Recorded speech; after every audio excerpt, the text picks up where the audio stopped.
Chapter 24, Monday, March 26th. Money saved $298.32. Mr. Hardaway frowned when he handed me the leash for Amber, his border collie. I stood on his porch with Miss Merriweather, the poodle, Jim Jam the beagle, and Max the Jack Russell Terrier. My first multiple dog walking appointment. I wanted Malcolm to book 5 dogs at once, but he only managed to book 4. He was probably right that I should start small, but eventually I'd walk 20, 30 dogs at the same time. I'd probably set world dog walking records. Maybe the old Otto couldn't have handled it. But for the new, improved, and mostly responsible Otto, this would be a snap, or not. It didn't help that Miss Merriweather and Jim Jam were all antsy and barking, and Max wanted to run off and chase leaves, and I read that dogs can't sense whether you're calm. They smell it like garlic. So I thought calm thoughts and shouted, I'm calm, in Jim Jam's ear, and it just made him bark more. Maybe we should forget it, stammered Mr. Hardaway, pulling Amber aside. This will be great, I assured him. Amber will make some friends. Everyone needs a friend. Amber seemed nervous, her head bowed. She hid behind her owner's leg as Jim Jam let loose a few loud arfs, and Miss Merriweather's growled, and Max fought his leash. Oh, their barks are worse than their bites, I said with a smile. They bite? Mr. Hardaway cringed with concern. No, I said, forcing a laugh. Mr. Hardaway didn't look convinced. That was okay, because I wasn't entirely sure either. But it was too late to back out now. With a wave, I led the dogs, including Amber, down the sidewalk. When walking a group of dogs, they're supposed to move in a unison, like an army patoon. That was all the dogs do in online videos. But there must have been a secret to walking them that no one had told me. Amber shuffled slowly forward.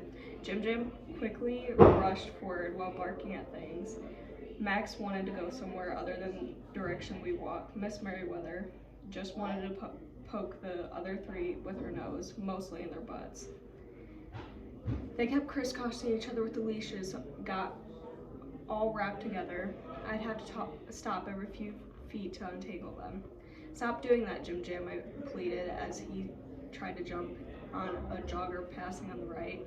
No, this way, I shouted at Max. Just calm down, guys. I'm calm. Be calm. Max growled in response. Amber growled in return. Miss Merriweather poked Jim Jam in her nose. We were halfway down the street when a bike rider rode past us. Jim Jam leaped at him. Come on, guys, can't we just settle down? I held. Jim Jam growled at the barker, jumping over Amber, who got down on her back and lay still. What are you doing? I screeched. Amber just lay there. I shook her to get her moving, but she growled at me. Then Max rolled onto his back, so I scratched his stomach, and it seemed to make Amber jealous, but she barked. And then Miss Merriweather started poking at her nose. Stop it, I bawled. Guys, we have to walk. Finally, they stood up, and we made our way slowly down the sidewalk, Jim Jam and Max wanting to go in different directions from each other and from me. And we inched onward. Jim Jam saw a squirrel first, and Jim Jam barked, and then froze. The sudden stop made me stumble. The stumble made me let go of the leash, and I tumbled forward, and I spied the squirrel standing under the tree, and hesitant for a moment, I was stumbling, and then it took off. Squirrels are fast. Jim Jam barked twice and took off after it, but not before smashing into Amber. Amber's and Max's leash got tangled up, and Amber's sudden jerk yanked the leash from the grasp. Mrs. Merriweather poked my butt as I was finally stopping my stumble, and then I tripped over her. I had the choice of either letting go of her leash or landing on my nose. I chose to save my nose, and just like that, all the leashes were flying behind the dogs, who were all off chasing the stupid squirrel. Help! Dogs on the loose, I screamed, getting back on my feet and sprinting after them. I couldn't believe I had run away dogs again. The squirrel had the lead, Jim Jam close behind, followed by Max. Mrs. Merriweather Amber, and then me helplessly in the place. Jim Jam, Amber, Mrs. Merriweather, guys, I cried, running after them. Be calm. Oh, come on. They scampered across 4 lawns, over bushes, and around trees. The squirrel was way ahead of them. I think it turned around and stuck out its tongue at one point, but I'm not entirely sure about that. It dove through a hole in the fence. The dogs are just small enough to get through, but I wasn't. I had to climb over it, and I fell and hurt my toe. We were in the backyard of someone's home. It was a large house with a big wooden deck and thick bushes crowded together, lining the side of the house. The squirrel had apparently jumped into the bushes. The dog followed and were stuck. They barked and bit and tried to get untangled. I limped up to them and grabbed their leashes, my head dripping sweat. Guys, settle down. It's gone. I groaned, panting heavily. They didn't struggle as I pulled them out of the bush, but they were all covered in burrs and yipping unhappily about it. It took a long time to remove the burrs. Max had over a dozen of them. The dogs were antsy, but at least they didn't sprint away again. By the time I got the dogs back to their homes, it was way late. What did you do to Amber? Cried Mr. Hardaway, removing a burr from her coat. Sorry, I missed that one, I said, but I got the others out. Others, Mr. Hardaway looked pretty mad.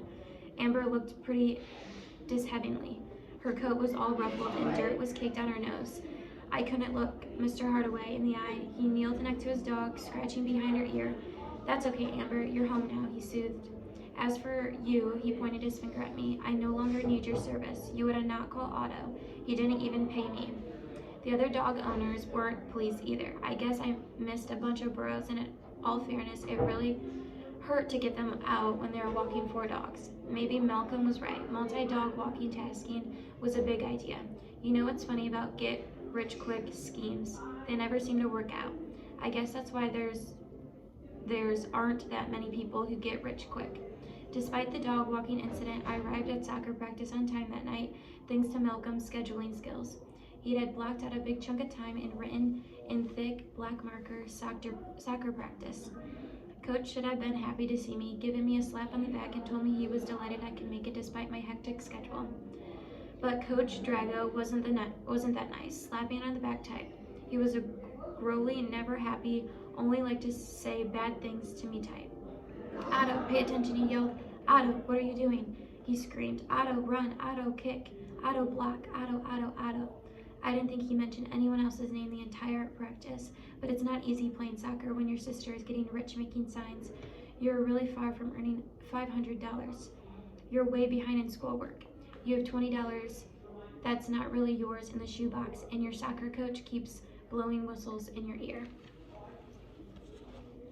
Even worse, Malcolm had turned into the world's greatest soccer player. He was playing way over his head and everyone's head. He kept heading balls into the net. I tried to head balls too, but they kept hitting my nose. It does not feel good to have a ball constantly hitting your nose. That's why they're called headers, not nosers.